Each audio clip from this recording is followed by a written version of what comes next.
Hey friends, it's the day after we demarried split yesterday, and as you can see, I wanted to take the time and go over what the demarrie split was, because I don't think I did a great job of that yesterday, but we did it for two reasons. This hive was getting so strong that they were getting ready to swarm, and on top of that, I want two hives. One's going to be eventually my weak colony, and then one's going to be my strong colony that I'm going to harvest from. So I wanted to illustrate what we actually did yesterday. So yesterday we had our two deep brood boxes full of frames, and these guys were so robust, doing very good. I was surprised actually how many bees were in there. So what we did was essentially this. We organized our frames into brood, food, and empty drawn. And what we did was we shook all our bees into here. Hopefully we have our queen still down here, because I shook all the bees in here.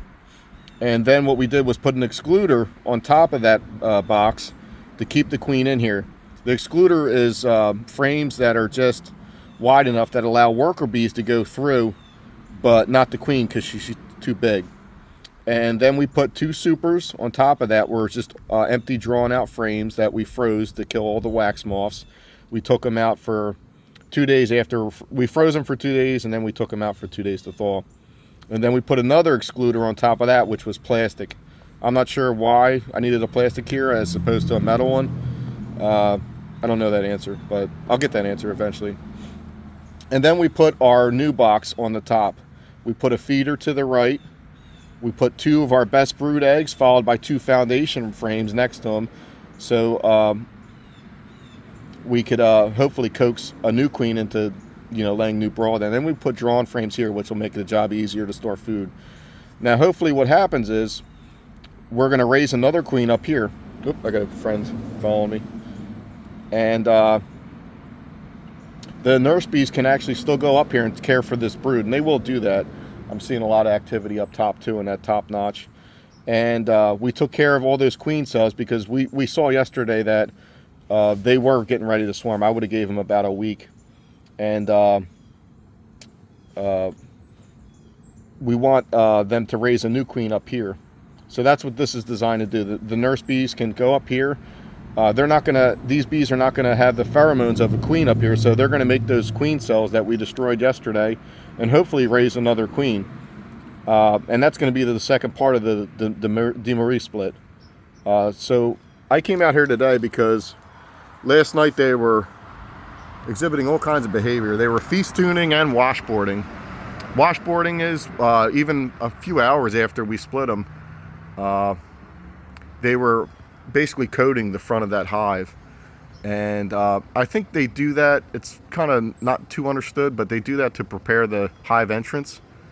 And they were also feastooning, which is kind of linking arms and legs to form long chains. And that's also a misunderstood behavior they do. Some think it's to prepare for more wax preparations. And that's what I think they were doing, because they realized they had all this space now, and they had voids, which you can see I added duct tape to help them out a little bit. They had voids in there, so they realized they had vents and drafts coming in, so they want to seal that up with propolis better. But I just came out here. I wanted to increase their entrance because, as you can see, I didn't expect that many bees in there, and I'm not really worried at robbing at this point because they're very, very strong. Hello, friend. So let me suit up real quick before I get stung.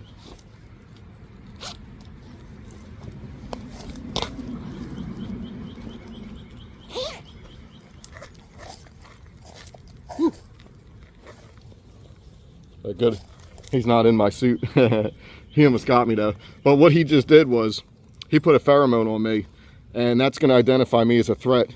So whenever I go near this hive, they're all going to smell that pheromone and they're going to want to attack me. So let me suit up real quick.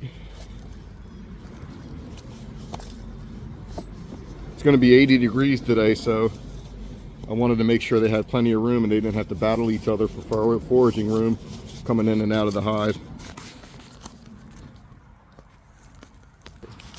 try to make this quick.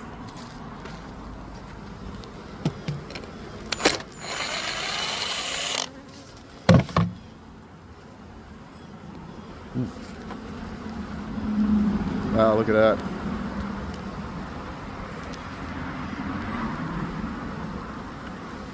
They are busy.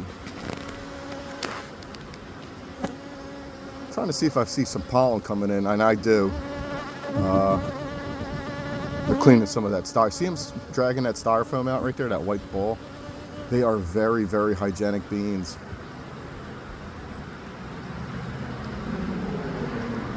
But you can see on their back legs, let's see what the pollen looks like today. See, there's one crawling in now that had yellow on his back. Yeah, a lot of them. Orange, light orange, yellow. They're dragging in that pollen.